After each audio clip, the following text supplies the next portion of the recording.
परंतु इतर शिवसेनेच्या दोनही गटांकडून सध्या मनसे संदर्भात सकारात्मकता असलेली बघायला मिळत आहे. त्याच्यामुळे मनसे नेमकी कोणाबरोबर जाणार? माणसांनी कुठेही कधी निगेटिव्ह विचार करू नये या मताचा मी माणूस आहे. मी नेहमी पॉझिटिव्ह विचार करणारा माणूस असल्यामुळे भविष्यामध्ये सुद्धा सगळ्याच गोष्टींचा पॉझिटिव्ह विचार करून जावं लागतं.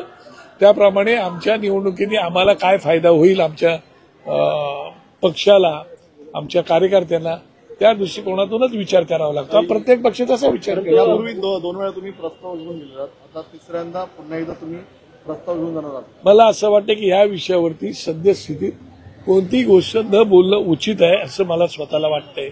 कारण तो विषय वरिष्ठांच्या लेवलवरती असल्यामुळे मी वरिष्ठ नाही, तर मी फार छोटा कार्यकर्ता आहे आणि छोट्या कार्यकर्त्यांनी वरिष्ठांसारखं बोलू नये असं मला वाटतं. खासदार संजय राऊत असं म्हणतात की भूतकाळातले गेलेले सगळे विषय आता सोडून भविष्य काळात लागले. माझी आणि संजय राऊतांची चर्चा होईल त्याला मी उत्तर देईन. सर, आज सामनाच्या पहिल्या पानावरती राज ठाकरेंचा फोटो पाहिला.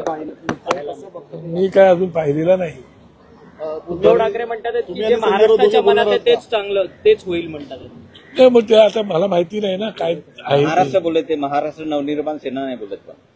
हो, ते सगळं जरी असलं तरी त्या विषयावरती कोणतंही भाष्य करणं आत्ता तरी मला योग्य वाटत नाही.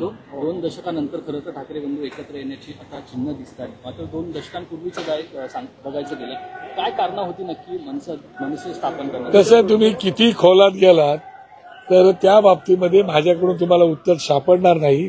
त्याचं कारण एवढंच आहे तर तो विषय अद्याप माझ्या अखत्यारीत आलेला नाही. ज्या दिवशी माझ्या हातामध्ये तो विषय येईल व्यवस्थित त्यावेळेला मी समोरून तुम्हाला सांगेल किंवा साहेबच स्वतः सांगतील. वैभव खेडेकर ठाकरेंचा विश्वास असा उल्लेख स्वतःचा केला होता, कारण दोनही ठाकरेंना तुम्ही व्यवस्थित ओळखता. त्यामुळे हा ठाकरेंचा विश्वास आता पुन्हा एकदा युतीसाठी पुढे पाऊल टाकणार. मला असं वाटतं की तुम्ही वारंवार खोदून मला तेवढ्यासाठी तिथं बोलवलं त्याची मला कल्पना होती आणि म्हणून मी येत नव्हतो. पण ठीक आहे, तरी पण तुम्हाला पण काहीतरी आवश्यक असलं पाहिजेत म्हणूनच मी मुद्दाम या ठिकाणी आलो. कसं आहे की वरिष्ठ लोकांमध्ये काय चाललंय त्याची मला अजूनही कल्पना नाही आणि समजा असली तर मी तुम्हाला देणार पण नाही ना. हा पण त्याचा भाग महत्वाचा आहे. त्याच्यामुळे मला असं वाटतं की जी काही गोष्ट घडणार आहे किंवा नाही घडणार त्या विषयावरती जर तरच्या गोष्टीत बोलणं उचित आहे. ठीक आहे, मात्र तुम्ही आणि संजय राऊत दोघे बोलणार आहात का?